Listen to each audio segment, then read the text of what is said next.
Oh yeah, there, yeah, the front, yeah, did see you. And I sort of, I told her that sometimes you can do this special chant. It's the Angulimala Parita chant. And they asked, can I do this chant for them? I said no, because sometimes if we do that chant, sometimes it's so powerful, the baby comes out straight away. And I've never had a baby being born during a talk. And also you were saying that that'd be terrible because, it's working now again, so I can't finish the story. Yes, I will finish the story. So she said, well, if it comes out, sometimes if it came out here, it may be pointing its feet at the Buddha, and that's supposed to be bad karma. Hopefully you were joking there, because it's only bad karma if you're intentionally supposed to be, doing some way of insulting somebody or something or some culture. But here in this Buddhism, yeah, we do have rituals, we do have cultural stuff, but I don't know if you've ever been in some of these temples in Asia. There's Buddhas all over the place. You can't point your feet anywhere without pointing it at a Buddha. They're all around you. So a lot of time it's not just the actions, but it's just where it's coming from. So that's one of the reasons why we don't have so many rites and rituals in Buddhism. And if there is any rituals, we try and explain them what they are. So is Buddhism really a religion? And the answer is yes, for tax purposes. But please, if any of you are on the committees of Buddhist societies, don't tell that to the government, otherwise they'll strike you off. But anyway, that's part of Buddhism, that it makes it open to all sorts of other religions or no religions, free thinkers, all sorts of people. Because it's open, it's the meaning behind these things is what's really important. We do have many rituals. Some of those rituals are useful, but this is not a religion of rituals. It's very much a religion of peace and stillness and joy and the lack of stress, a sense of ease. Imagine if you came in here and there were so many rules of what you can wear, what you can't wear, how you should sit, what you should do. Sometimes that would make you feel like someone's always watching you and trying to find fault with you. Whenever I'm sitting here, I'm just very happy that you're here and you're getting something from this. That is something which is being taught, which is easing some of the stress of life. There's already too much stress on you. Isn't it wonderful you can come to a place you can sit comfortably. Again, next to the walls are the best place to sit. They always go first of all. First of all, you've been here many times, you know where the best place is. Sitting against the wall there. Maybe we should get some upholstery on the wall. Some padding there for you as well. Because this is actually where we learn how to be kind to our body. Now that's religion to me. How to be kind to your mind. How to be kind to your past. Are all of you saints? Have you never done anything wrong in your past? Have you never done anything which is shameful? I was telling this story to the monks earlier. I told this years ago, here in this hall, at a time when there were some monks in Thailand, but in other countries as well. And these monks, were being found out to not be real monks. They had mistresses. And so, I'm an honest monk. I've always been that way. And so I decided, on a Friday night, I put my head down to make my own confession. It's important to tell the truth, so people know. So I put my head down and I said that some years ago I spent some of the happiest moments of my life, honestly, in the loving arms of another man's wife. We kissed, we hugged, we loved each other. And she was another man's wife. Great, you don't remember this. And I said, that before people actually walked outside the door, I said, that woman was my mother. It's my father's wife. I was being honest. In the loving arms of another man's wife. That's true, isn't it? But I said it that way because I wanted people to know how you can add 2 and 2 together and make 5. That was actually an accurate statement.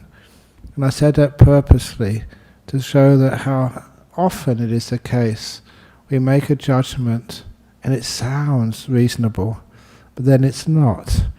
There's another solution to it. And that's an important part of what we do here. How many times you've got a partner in life, committed to each other, and you split up? Why? Did you really understand the full story of what's going on? When I first said that years ago, there's a few people actually got up from their chairs and they were about to go through the door before I gave the answer. I did nothing wrong. I was a layperson at the time as well. That was my father's wife. Loving arms in the loving arms of another man's wife. My mother. My father's wife. So what we're actually saying there is just be very careful how you make conclusions. Because sometimes that can wreck a marriage. I always say that give other people the benefit of the doubt. Don't judge them harshly.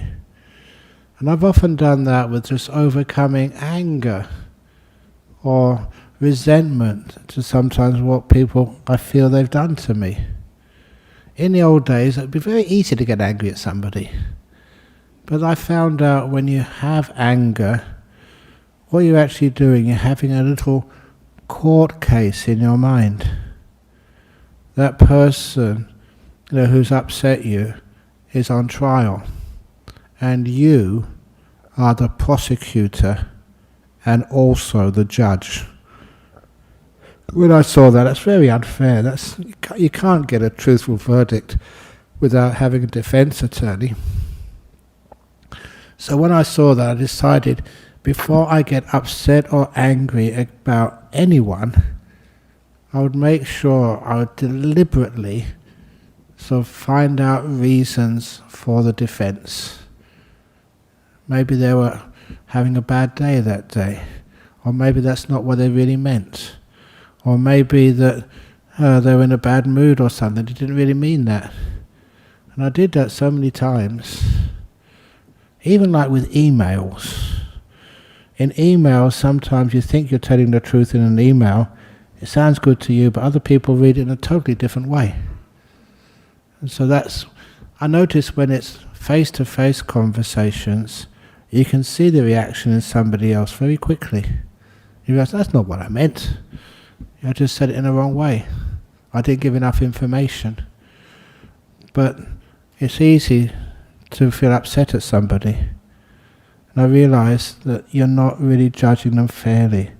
Always have a defense as well as a prosecutor. And whenever there was any sort of misunderstanding in that way, there always was misunderstandings. I always found that I could only give an open verdict.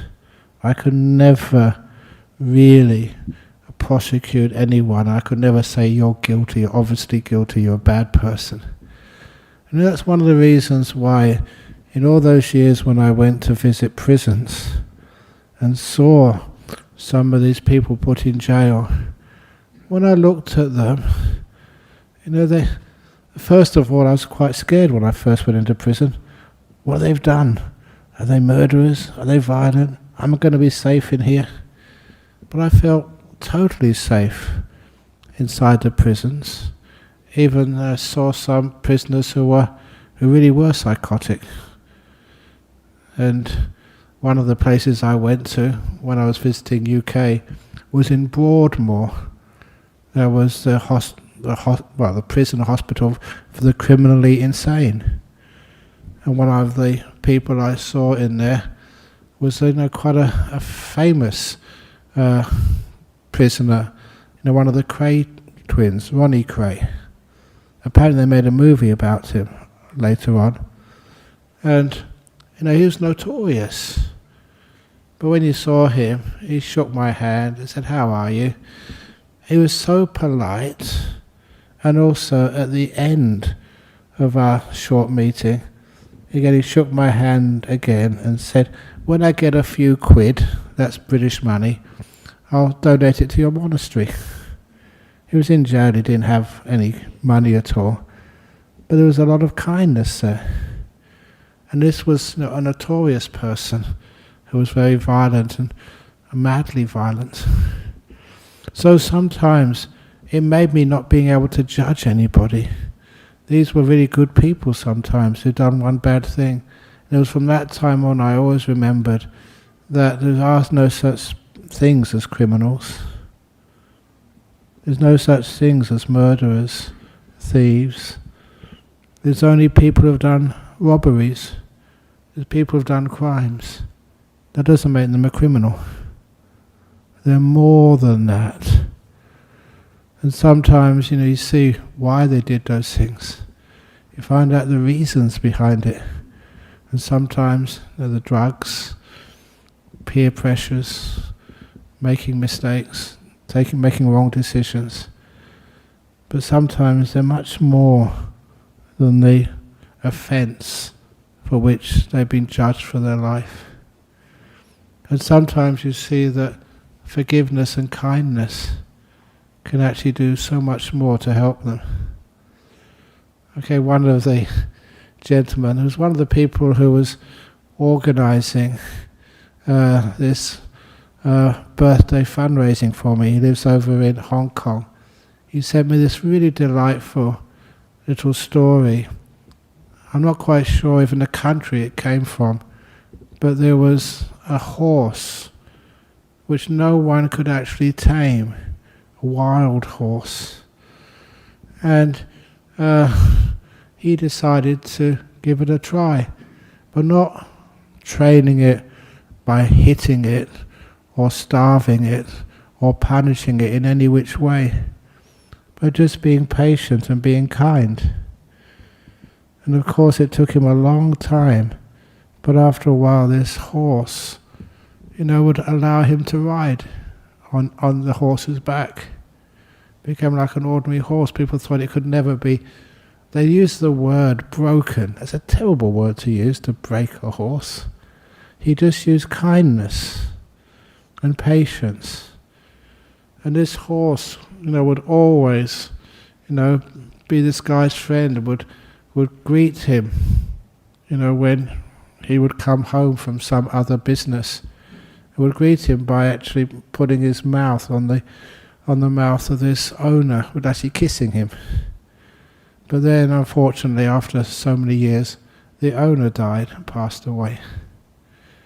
And this guy in Hong Kong, Gerald, sent me this beautiful photograph with the story of when this guy was in the coffin, dead. The horse came up and kissed its friend, kissed the coffin. Obviously, even that horse recognized that that was its friend. I just gave it one last kiss. And this is those sorts of stories. I'm sure you have stories like that as well. Punishment doesn't help. Kindness does. And forgiveness does as well. So all of your past, I'm sure you've got some terrible things which you've done in the past. I've mentioned many of my terrible things. Just given my mother a birthday present of an eel. I thought it was very funny. It wasn't funny. It was funny to me. My poor mother screamed. And all these other sort of silly things you did, thinking it was funny, but you got it wrong. I wasn't a bad boy. But sometimes you don't realize the effects of what you can do for other people. But one of the things I did notice, my family were always very forgiving, and so was my teacher Ajahn Chah, always very kind. And even I remember that one of these monks, who was one of the strictest monks in the whole of Thailand, there was this monk called Ajahn Brahm, who was really strict. And he had this rule in the monastery that only have one meal a day, and you couldn't start eating before he started eating, and when he finished, everybody else had to finish. That's why all those monks, only one meal a day, they always ate very fast. Because sometimes when Ajahn Brahm stopped eating, then everybody had to. And I remember on this occasion, I'd just gone there for the first time, and I was at the end of the line there, I was eating my lunch. They told me to be fast, and when he finished, everyone had to finish, me too. And I put down my spoon, and he looked at me, and he said, "Carry on eating." Honestly, I was really thin in those days. No skin and bones, because the food which I had in Ajahn Chah's monastery was very, very lack of nutrition, very simple food. And so I was skin and bones. He saw that and he said, "Carry on eating." And that touched my heart. It wasn't I needed to eat more, it was just his kindness. So I carried on eating. And that was the sort of thing which, how you don't break a monk, you're kind to them. And that is how they grow and develop. The same to each one of you. I wish I could know you better and just be able to speak to you better, for more personal time, but there's too many of you, only one of me. Try to teach the monks to take those tasks on. But you all know that those of you who've spoken to me, if ever I've been critical of you, always kindness, that works. And that's something, that gentleness which is supposed to come out in the talks and also in the personal things which I can say to you. And it's not just to reassure you, it's to show you how to practice. When you look at your past, what have you done? Please be kind to that. Give yourself the benefit of the doubt. Don't be so self-critical. Because if you do, it means you tend to lose your confidence. When you lose your confidence, you can't do anything much in this world. You lose so many opportunities. One of those wonderful opportunities which you can have and you should take is the opportunity to say sorry. There are some people you've lived with them for such a long time. You've done things which could have hurt them. And one of the nice things to be able to do is to look at them and say, what I did, please forgive me. And you mean it. And that can be so powerful that if any of you see any of the ordination ceremonies which we do, and we've done quite a few down at Bodhinyana Monastery recently, just before the start of the Rains retreat. And during those ordination ceremonies, one of the parts which I always look forward to, honestly, is when the candidate, usually get their mothers and fathers along as well, they actually bow down to their mum and their dad, give them 3 bows. They've never done that when they were their children at home working.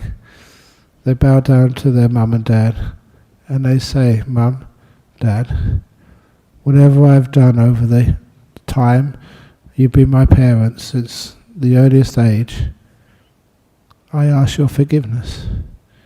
Things which I didn't do, which I should have done. I'm trying my best. Please forgive me." And you always see, especially the mother, but often the father as well, you can see tears coming out of their eyes. Because it's sincere, it's honest. They realize they always love their children, but the fact that their children have the guts and the sincerity to say sorry is beautiful. And in all the years which I've been a monk, this is my 48th year as a monk now.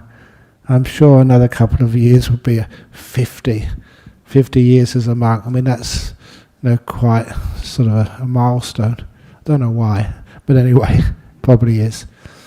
But in all those years as a monk, sometimes you have met celebrities.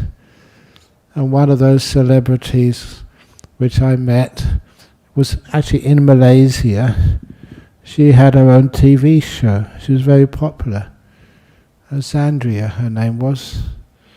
And I think she still has a TV show somewhere. I hope she's listening to this, because she was getting married in Malacca. And she was amazed that she'd already decided the date and the place of her marriage in Malacca. And it just so happened by chance I was teaching a retreat in Malacca that day.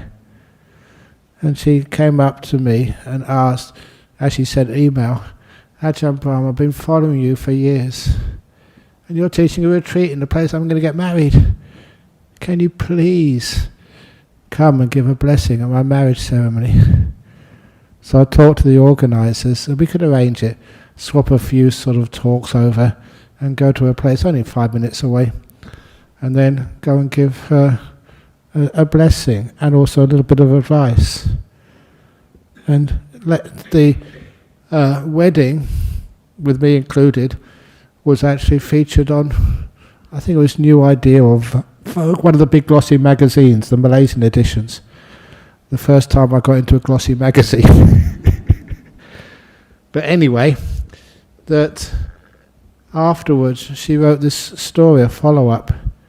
She said one of the most amazing pieces of advice she'd got from me on that wedding, what really kept her and her partner together, was I asked them every year on your anniversary, have a private dinner or just a cup of coffee together, and take turns, it doesn't matter who, just giving each other just little gifts.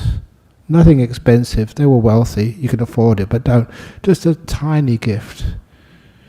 And then whoever starts first, tell your husband, whatever I've done by body, by speech, or by mind, which has hurt you, either intentionally or just by accident, because when we talk sometimes we're misunderstood, or things I didn't do which I should have done. Please forgive me. And doing it honestly, meaningfully, sincerely. If you're not totally sincere about this, you shouldn't do it at all. And then it's the other person's turn to do the same. Anything which I have done by body, speech or mind, thoughts, words, actions, which have hurt you or embarrassed you, irritated you. I'm a human being, I do make mistakes. Please forgive me as well. And then, what it's doing is you're letting go of all those faults which we can focus on so easily. It destroys our lives. It certainly destroys your relationships. All the kindness, the goodness, the softness, the care which you've shared. A lot of times we don't even recognize or remember that. Just that fault which really ruined our day. I don't know why it couldn't ruin your day. It's only one little thing. But we focus on it, we emphasize it, and we take it out of all proportion. But just as someone can say, sorry, I really ask your forgiveness. It's a beautiful thing. She said that kept them together for years. Especially those first years when they're getting used to each other. It's a very beautiful thing to do, acts of forgiveness, and that's one of the things which we will do at Bodhinyana Monastery on Thursday, the first day of the rains retreat. We resolved to actually stay the 3 months in that particular venue. That's part of a retreat. But there's so many monks and novices and anagarikas there. Even I don't know the final number. And they're still coming, a few of them like Ajahn Brahm should be arriving back from Europe in a few days' time. And we have Venerable Lokahita is coming this evening, and he's from South Korea. It's an international group of people there, and I love that. It's not just people I know, or I know them all, but it's a wide range of people. But then, first day of the Rains Retreat, what's one of the parts of the ceremony? We ask forgiveness of one another. Anything which I've done, body, speech or mind, which may have irritated you or hurt you, things which I said which I shouldn't say, I really am sorry. I don't mean it, but sometimes those things come out of your mouth. And that we have almost like a tradition in Buddhism. If you ask forgiveness, you have to give it. But that sometimes people say, but what happens if someone's done something really bad? Doesn't matter, forgive it. Why not? There's so many stories like that which it takes spirituality to another level. The story of the lady, I read this in a magazine about a year ago, that she was in Auschwitz. She had a twin, so that she was chosen, her and her twin, to be experimented on. And that's with Dr. Mengele, I think it was. And she was like the control, while her sister was all these terrible experiments on her. Her sister died there. And the one which survived saw it all. Because she was like the control of the experiment, they were twins, the same genes. She survived, but she saw it all. You can imagine what that does to you. Seeing yourself just like a laboratory rat, and seeing the people you love being experimented on, like tortured. So you can imagine the anger in her. But then years later, she managed to find one of the doctors. There was only a junior doctor there at the time, but he was one of the people who experimented on her sister. She found him. And she sent this letter to him saying, I know who you are, you killed my sister, tortured her. Please meet me in Auschwitz. They said the time and the date, just a private meeting. And apparently the guy felt so guilty that he went there and met her. And when they met, just the two of them, she said, I forgive you. It's almost unforgivable acts. She said, no, I forgive you. You should never have done that. It hurt me, and my sister killed her. But I forgive you. When she wrote that story, she's passed away now, she wrote the story, she said that transformed her from being a victim to being a victor. She transcended, gone past, overcame just the hurt of the past. Because for so many years, that hurt of the past, you can imagine what it does to you. You can't have trust in other people, trauma, PTSD, and also just no happiness. But that forgiveness of someone whom hardly anyone in this world will be able to forgive freed her. He wasn't interviewed afterwards, I don't know what happened to him. But nevertheless, it's a beautiful thing to do, to give that forgiveness. What was there? Another story of this guy who, I don't regularly go through Brisbane. Australia's a big country, and there's many friends I have in Brisbane. I should go there more often if you had the time. But anyway, I was passing through there, and so somebody invited me for the dana. That's my lunch, just me. And I went to their house. Just talking before the meal was offered. And then he said, "Oh, how many children have you got?" He said, "I've got two two sons. One was there. So where's the other one? It says, oh, we haven't seen each other for the last 8 or 9 years. They were estranged. And I said, why? He said, well, we just don't get on. And the elder brother was there. So I asked the elder brother, do you know where your brother is? Yeah, he's in town.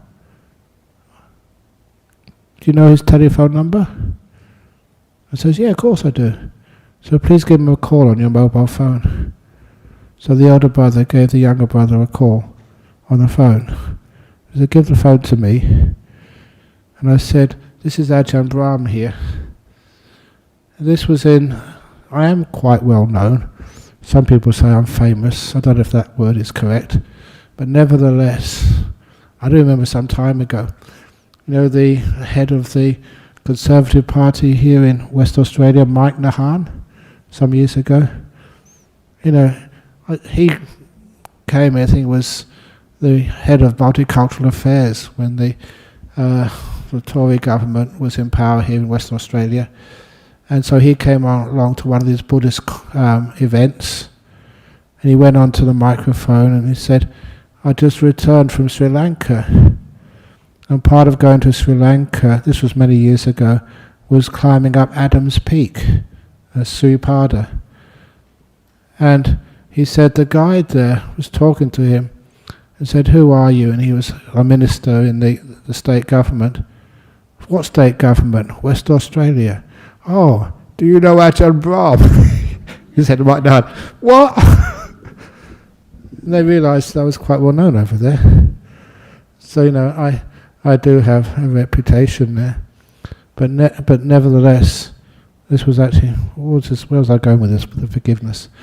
That's the trouble when I go into another story. I don't plan these talks, okay? They really are off the cuff. And that's an important part. I give so many talks, and sometimes you're very busy. Even Dhammaloka, he just asked me, he said, I don't know how you do this. And sometimes I don't. I just sit here, no plans at all, and start opening my mouth, and this is what comes out. Now, where was this coming from? It's got on another sort of angle. Even when I do the guided meditation, the phone. Oh yeah, thank you. So, I said, this is Ajahn Brahm here. Ajahn Brahm. I was a famous monk. In this guy's idea, said, I'm in your father's house for a dana. Please come over now. And I hung up. He didn't have a chance to object. And he also realised, because I was a well-known monk, it's a bit dangerous, not to follow my orders. I don't have any power over him at all, but he thought that. So I made use of that situation. So he came over, and I got him to sit right next to his father. His father was looking this way, the son was looking the other way. They wouldn't even look at each other. But they were sitting there because I ordered them to. Then I asked the father, what happened? 8 years ago, why have you just lost contact with your son? For all these years. And his father answered, I can't remember. And so I asked the son, his strange son, why haven't you seen your father? I can't remember either. That was weird. I don't know if that's always the case, but when you get upset at somebody, why? In that case, this was true. I'm being accurate, that they were estranged and neither could remember why. Even if you do remember, it's not a good reason. Never is. And so I say, okay, it's enough. So you look at each other. You got blood relations, father and son. Okay, and let's put an end to this now, which they did. And it was very good for Bodhinyana Monastery. I know we had an executive meeting earlier about how to raise funds for Bodhinyana Monastery or the city centre here. And so they gave us a big donation afterwards. Imagine that's your son, or that's your father. You haven't seen each other for years. And to get some monk come up and just solve the problem. That's a beautiful thing. Okay, I mean, you can win the lottery, but win your family back. That's something which is far more powerful. And they forgave each other. They didn't really understand what they were forgiving each other for. They forgot over all those years. Just, I don't go to my dad's house, I don't go to my son's house. And that was a beautiful thing to see. Not caring about the donation, but caring that, you could somehow or other, use, your authority, whatever that is, to actually bring people together, help people. All it takes is a tiny bit of forgiveness. It's not much. There's another case, good they're not here, but it was husband and his wife, and she was just cleaning his jacket at home. I looked inside the jacket pocket, and there was a receipt in there for one of the brothels in Perth. She called him out. He was actually visiting prostitutes. And she was so upset. Right, that's it. Divorce. But they were both Buddhists, so they came to the temple, Bodhinyana monastery. And they have to be sincere with me, so I talked with them, and I said, "Did you do that?" He said, "Yes, I'm really sorry, I shouldn't have done. I made a mistake." And the interesting part was I asked him, "Do you still love your wife?" He said, "Yes, I really do." "Why do you do that?" "I don't know, but I still love her." And I asked her, "What do you think?" She said, I can't trust him anymore. It's all over. And when I looked at both of them, I actually trusted both of them. I said, "Will you ever do that again?" He said, "No, honest." He said that in front of me, in front of the big Buddha statue. "Can you forgive him, give him another chance?" He said, "No, that was just too bad. If he does it once, he'll do it again." So we took the forgiveness to the next level. I said, "This is something we do in Western countries. Can you grant him parole?" What parole means is, you're not going to divorce him yet, but you give him this possibility of forgiveness, maybe 1 year on. But he has to make sure he gives you all the passwords to his mobile phones, computers, any sort of bank accounts he has, you can have a look at them, so you can find out that he's keeping his promise to be faithful to you. It took me such a long time to convince her to do that, but she did. And 1 year later, he kept a very clean slate. They had this wonderful relationship to each other. He realized how lucky he was that she could forgive him, but she had to have confidence he was worth forgiving, and that he was trustworthy. So he had to open himself up completely, all his records, and answer her questions, with evidence if necessary, so we'd never do that again. And I'm very happy with that, because they come to our monastery every week. I think it's out of gratitude. He kept their marriage together. And little things like that I did, and I just gave them the way to keep it together, and how powerful forgiveness is. When you don't trust anybody, they usually, they live up to what you expect, and they're naughty, they don't behave. But when you give somebody trust, and you really give them trust, even with parole, it's amazing just how that raises people up. Even last week, when I said over at Bodhinyana Monastery, Rains Retreat, there's a lot of monks there, and there's a lot of duties to be done. And so we usually have rosters, and so somebody spends hours working out rosters. Who's going to clean the toilets? Who's going to sweep the roads?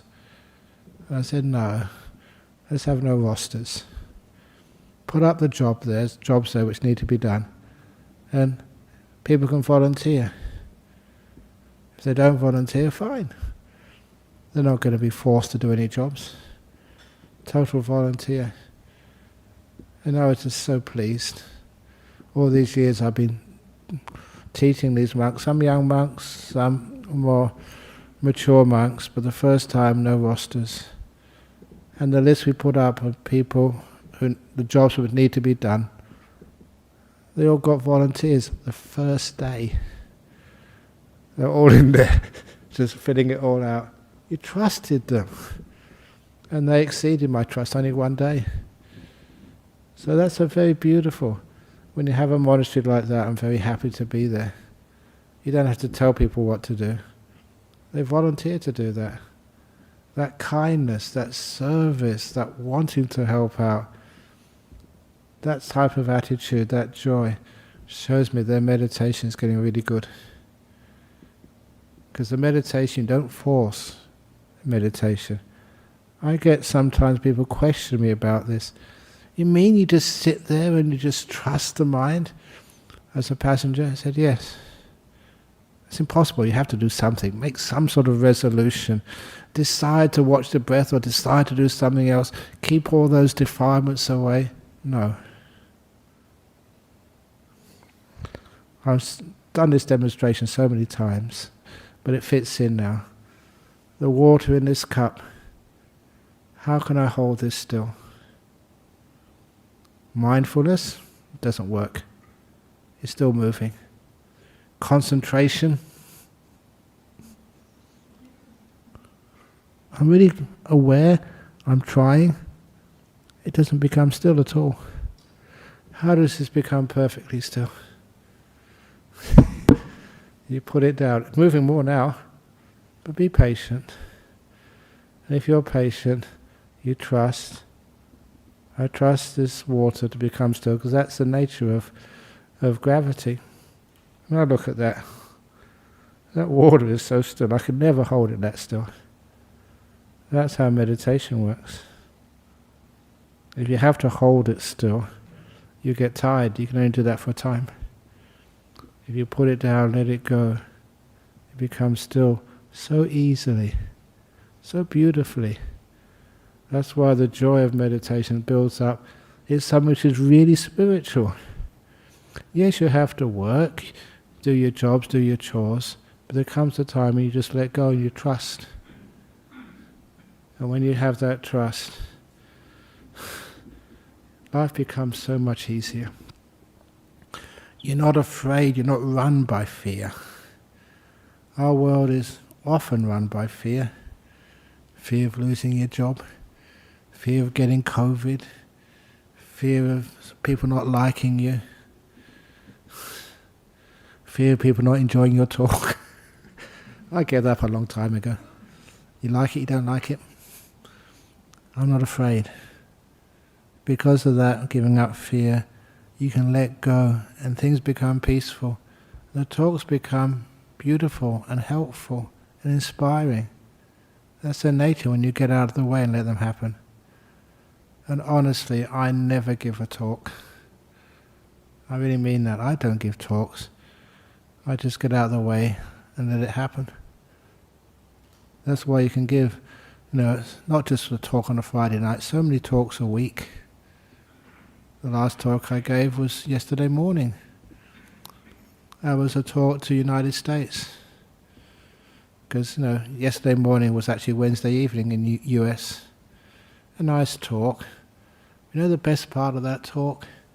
I must admit, at the very end of the talk, the host sort of said, usually our organisation, you've helped us, that we give a donation. So all the donations collected today, we're going to give 60% to your organisation, the BSWA, and 40% for our organisation. I said, no, I don't agree with that split. I said 100% to your organisation, nothing to me. It's just a joy to give talks, not getting anything out of it. Please excuse me, BSWA representatives, you didn't make any money out of that. But you get so much joy out of it. And people say, yeah, that's dana. That's generosity. And it's wonderful that I can practice that generosity as well, as I've done to you tonight, and done to you for the last 9 months, giving talks on Friday nights. It's been my pleasure. Thank you for listening.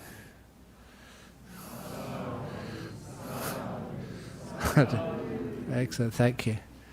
Okay, so we've got any questions from the floor?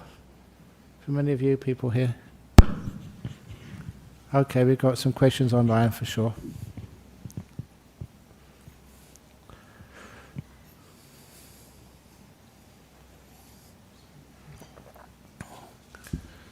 And if you do need a talk during the time when the monks and nuns don't come here, please remember there's hundreds of talks online. Whatever you want to listen to has been mentioned. Buddhism and coffins. That's one of the talks I remember giving. Buddhism and bananas. They're online there somewhere. Anyway. From Melissa. Please can you speak about loneliness on the spiritual path? As I let go of attachments, I feel less in common with people who used to be my friends and causes I used to care about. A male in Australia. That loneliness, if you like yourself, if you're friends with yourself, if you enjoy your own company, you never ever feel lonely. And I say my own 6 months personal retreat which I did a few years ago, for those 6 months I never saw a human being, never talked to a human being. That's honest. Just people would put food in a box and I would go and pick it up later, eat it, wash the bowl and put the bowl back in the box. For 6 months I never saw anybody. There was no telephone or email or anything. It was total solitude. I loved that. And the reason was that I am my best friend. So when I'm with myself, I just sit down or rest if I need to rest, chant if I want to chant, read or whatever, and I'm kind to me. My body and I are so close. We're best friends. We're mates. I'm not afraid of me. I don't criticize me.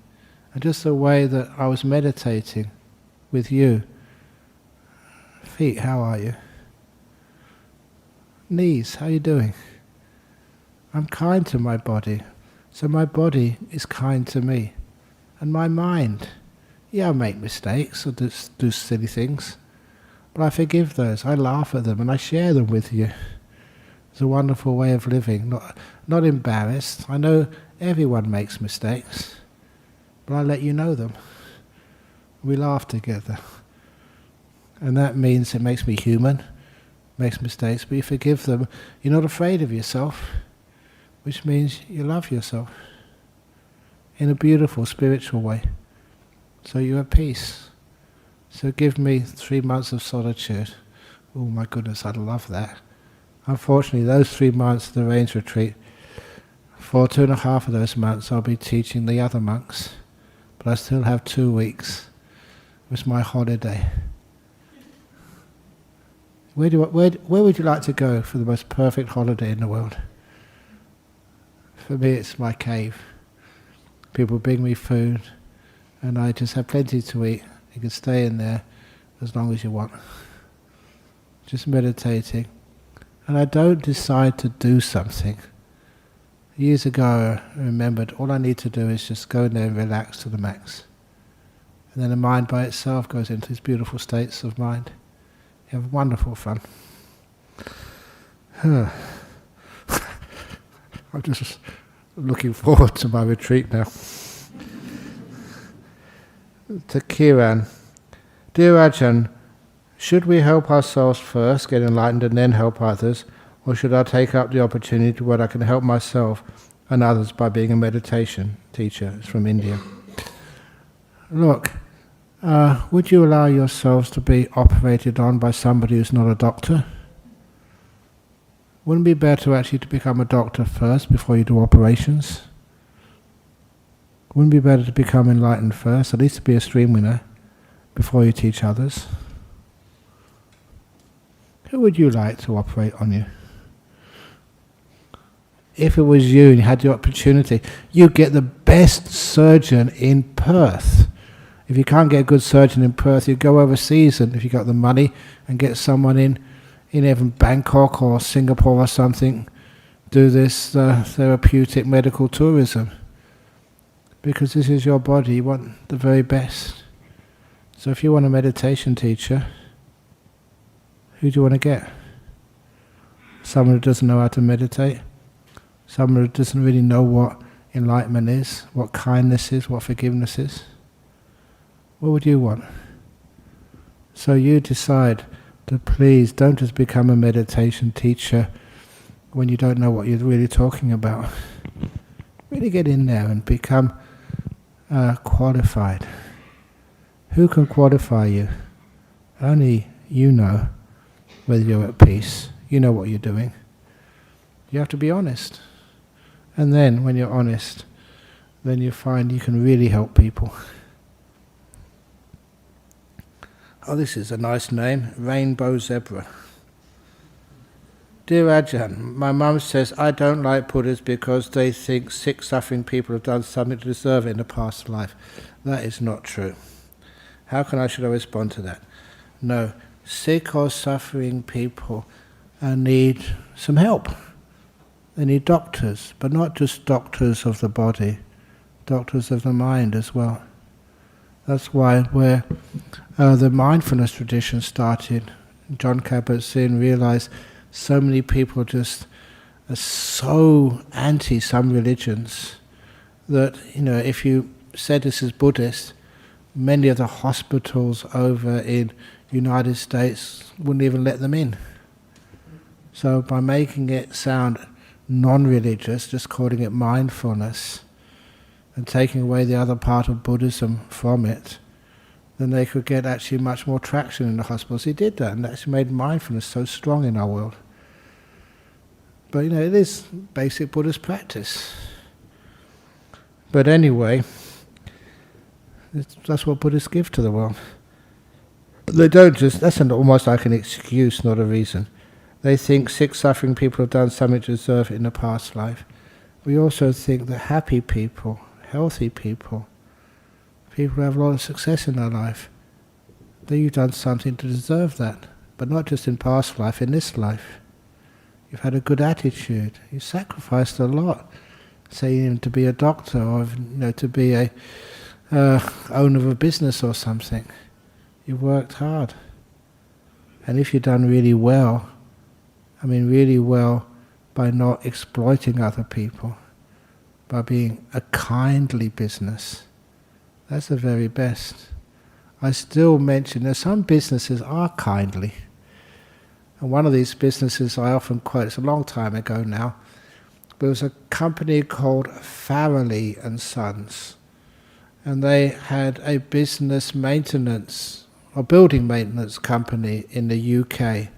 And they won the business prize that year. In 1 year, they had trebled their turnover, doubled their profits, or something like that. Amazing results. By just doing a very simple business strategy. And that strategy was banning overtime. At the end of the 38 hours or 40 hours, whatever it was, you had to go home. And you couldn't take work home with you. You worked in the office or in the company. This was pre-COVID times. And that's all you did. End of the day, out of here, go home. Because they realized you have families. If you don't have families, you've got your social life. It's important you have time for that. And if anyone is sick, you get your sick leave. What that actually meant was people, imagine you worked for a company like that. You do your 38 hours or whatever it is a week, and that's all. And you're banned from doing more than that. You'd love to work for a company like that. You'd love to be a committee member of a Buddhist society who enforces that. because it's caring for you, realizing there's more to your life than just the business or the work. And what that meant, that the turnover of staff went to close to zero. Nobody wanted to get rid of their jobs and go and apply for another job. The job satisfaction was way up in the stratosphere. And also, the people really wanted to make sure that company was successful. It was just a little attitude of caring for their staff. When everybody cared for one another, had huge increase in productivity. Everyone was healthier, happier, could spend time with their kids, could rest at night. And I often mention this, one of the biggest reasons for depression, cancer, so many other illnesses, people don't get enough rest. Do you get enough rest? Put your hands up if you could always do with a bit more rest. I'll put my hand up as well. I'm taking the rest soon because it's a rage retreat. And that's what we do it for our health of body and mind. And when you're allowed to do that, imagine just your productivity. It's a much happier monastery when you let people trust them to go and take a rest. So anyway, that is actually how Buddhists behave, or they should behave. That's how I try and make sure we behave. Last question, or not quite, there's another question afterwards. My partner calls you the lovely monk who hasn't still learned to wear the robe properly. My question is, why don't the monks upgrade what you wear to something more comfortable? This is comfortable. That's why I wear it this way. If I straighten up the robe, it becomes uncomfortable. What is proper? Wearing a robe. This is proper enough for me. I am rebellious.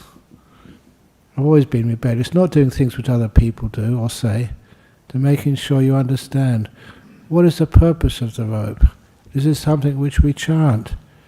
It's actually for covering up your private parts, which seeing it might offend others, for keeping you cool in the hot weather, keeping you warm in the cool weather, only for the maintenance of your bodily health, keeping away mosquitoes and gadfly and flies and stuff. That's what the purpose of the robe is. It's not a fashion statement. It's how it's comfortable. Why do the monks upgrade you? A lot of times I forbid them from upgrading me. My robe should be no better, no worse than all the other monks' robes. Although that sometimes my robe does get upgraded without my consent. When I went to a fundraiser in Melbourne, I think it was a year ago or a couple of years ago, when I went there, one of the monks, his Venerable Ajahn Brahm, he took my robe and pulled it off me. He gave me another robe so he could auction my old robe. I didn't know what he was up to, but of course you give consent because it was an act of kindness for others. So that's where sometimes my robe gets lost because it gets auctioned off. And sometimes that, many of these auctions and fundraisers, it's not the worth of the robe, it's not getting a bargain. It's almost an excuse. Have a bit of fun and also to raise funds for something. A lot of times, whatever funds are raised, sometimes it's say a robe, and whoever wins that robe, they give it to somebody else. So it can be auctioned twice on the same night. And it's not the idea of money purchasing stuff. It's just an excuse for giving. For making sure this is for a retreat centre. We've got a beautiful retreat centre in Jhana Grove, which I insist is always for free. You can give a donation afterwards, but if you don't give a donation, you can't afford it, you can still go in there. That's important for me to make sure it's free. Same in this place. We never have charging people to come in here or charging people to go out. This is all for free. And that's just, and we do really well that way, inspiring people, not by charging people. So that's actually why we do things this way. Just silly things. You know, I've got this little teddy bear I was talking about earlier. It's only a tiny bear, but it's so cute. So you know what the reserve price for that little bear is? $1,000. And I'm sure that somebody will buy that and they'll give it back again, and they'll auction it twice or three times. It's just an excuse for making a donation to a retreat centre later on. It's just excuses. Anyway, there's quite a few. Look, I'll just do one more. Stefano Grillo, he's coming to the retreat. You've seen him a few days. Robert Laubscher. Hello, Ajahn. Do you teach the Mahasi-style noting meditation? Somebody from Melbourne. No, I don't teach that. And one of the reasons, okay, it's a funny story. You deserve a funny story. There was this lady, and she lived in a very expensive house, and she had even a guard on her house because many robbers were stealing, burglaring from expensive houses. And she came to this monastery, and she told her guard, please be aware of the burglars. You've got to be alert because I don't want these burglars to burgle my house. He said, you know, I am aware. I go to these Vipassana tradition meditations. I know what to do. I'll be very aware. And so when the owner of the house went back home, she found her home had been burgled. Everything had been stolen. I told you to be mindful and aware. You know, stupid guard. I said, Madam, I was very aware. I saw the burglars going in, and I noted burglar going in, burglar going in, burglar going in. I saw jewellery going out, and I noted jewellery going out, jewellery going out, jewellery going out. I saw them backing a van into your house, and I saw safe going out, safe going out. I was very mindful. I was noting all the time, madam. It's not just about noting.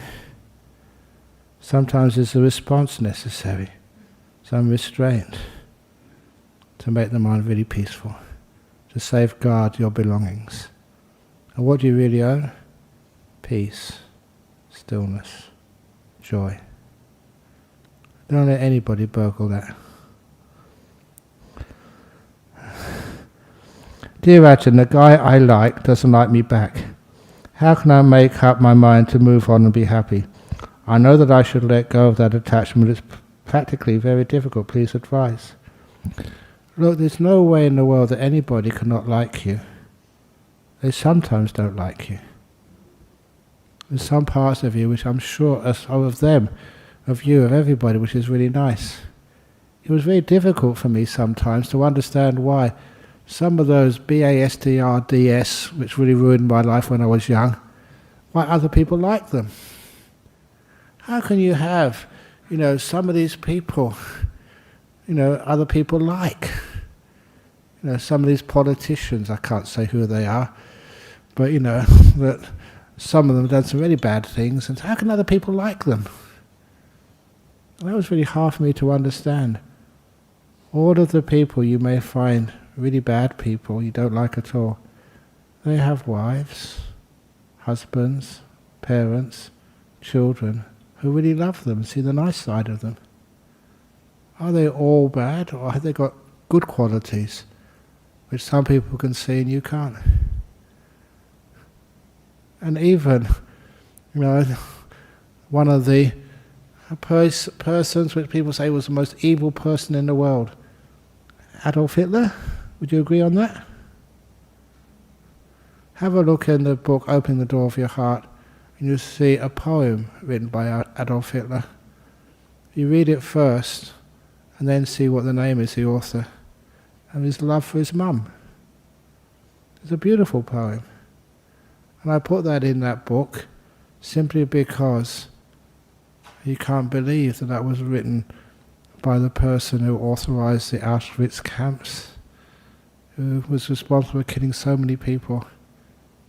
but loved his mum to bits. That challenges our judgments of people.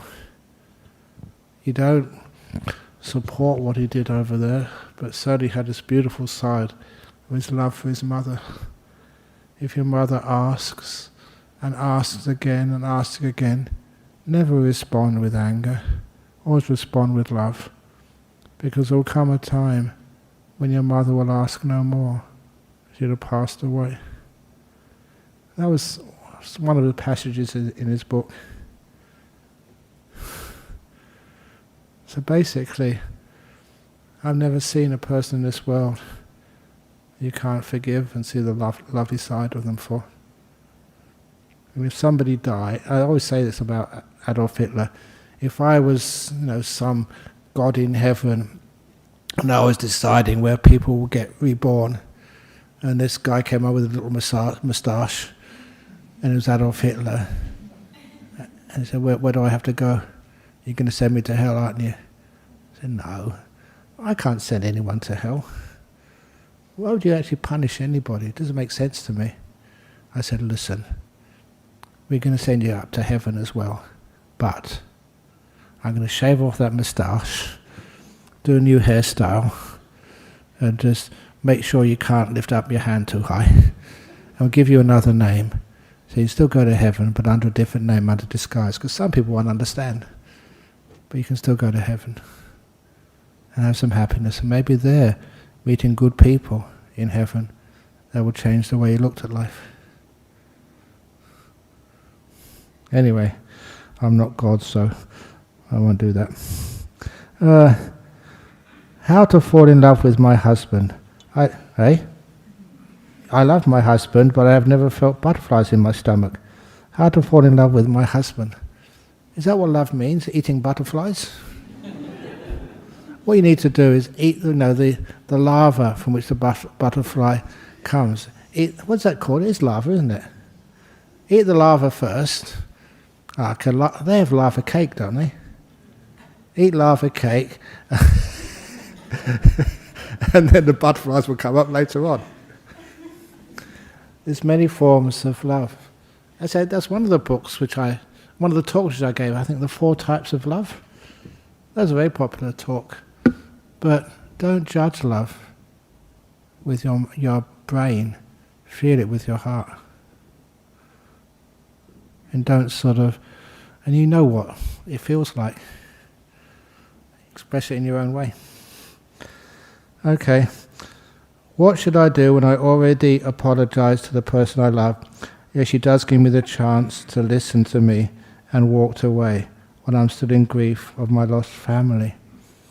If she doesn't forgive you yet, give her forgiveness again. Someone asked me, how many times should you forgive? And the answer is always one more time. Which means there's no limit. Always one more time. After a while, the forgiveness wears you down. It has to be sincere. And there's no strings attached, not asking for anything back in return. Just forgive. Oh my goodness, it's still going. From Borneo. How do you get your body and mind sync, like when you feel physically not happy where you live? Your body is here, but thoughts are running around. How do we stop comparing as well? You're in Borneo. I've been to Borneo before. It's a beautiful country. So see the beautiful part of it. Don't just look at the old 2 bad bricks in the wall. Every country's got 2 bad bricks. If you look at those, you don't like to live there at all. Look at the beautiful part. And you see the beautiful part. If you left Borneo and you went somewhere else, then you'd miss Borneo. There used to be these, because I came from Thailand, used to be these Thai people who would come to Perth and then they get homesick for Thailand. So they go to Thailand and they say they came back here because they were homesick for Perth. They didn't know where they belonged. Wherever you are, that's good enough. Okay, last question. When I finished meditation, my legs felt so numb and I felt pain in my vertebral column. What to do when this happens? someone from Sri Lanka, when that happens, just make sure you check your posture next time. Sit on a chair. Say, no, I want to get enlightened. You can only get enlightened sitting full lotus on the ground. That's not true. Find a comfortable position for your body. So, over here, it was just, I think last week, look at that chair over there. Isn't that a lovely chair to sit on? So instead of sitting over there, which is passé, you go and get the cushions on the chair or something. Look, I don't mind as long as it's necessary and you're comfortable. So this is from Sri Lanka, when you finish meditating and your legs feel so numb, it means you didn't look after your posture well enough when you started. So sit on a chair, get more cushions or something. Remember, the Buddha was always compassionate. So find that middle way. That was the first teaching the Buddha gave on Asalha Puja Day. That's the full moon on Wednesday. The first teaching he ever gave was, please avoid the extremes of having a posture where you create pain in your body. You never get peace or enlightenment or anything that way. Make sure your body's comfortable. That's why I don't mind, honestly. You can actually push your legs out and point it at me and the Buddha. Great, you have my full permission to do that if it's comfortable. And that's actually, the comfort is more important than the rules and regulations and traditions. The main tradition is the comfort. The comfort so your body can disappear totally. So you don't feel the body at all, just in the mind, blissing out, having a wonderful time. Again, your vertebral column. Make sure that you begin with, I stretch my back at the beginning, so it feels in a good position, and I never feel any pain in my back that way. There was one time, for those of you who've been around a long time, I think Dennis may remember this, ex-president a long time ago. I was busy just laying concrete for the wall at Bodhinyana Monastery. The concrete was going off really fast. I had to keep bending over to smooth out the concrete. And afterwards, I couldn't straighten my back. I really injured it. About 2 or 3 months, I was bent over like an old person, like an old farmer's. It took me a long time to heal that. But I healed it just, through the yoga position, the corpse, no, not corpse, the cobra, yeah. And it was brilliant. And I could really feel my back and stretch it just the right amount. I never had any problem with my back ever since. So I know just how injuries are. You notice, you look after, become mindful of your body, especially your back. You don't have any pain anymore there. So anyway, be kind to your body. Don't just think you get fully enlightened by enduring pain. Just pain makes you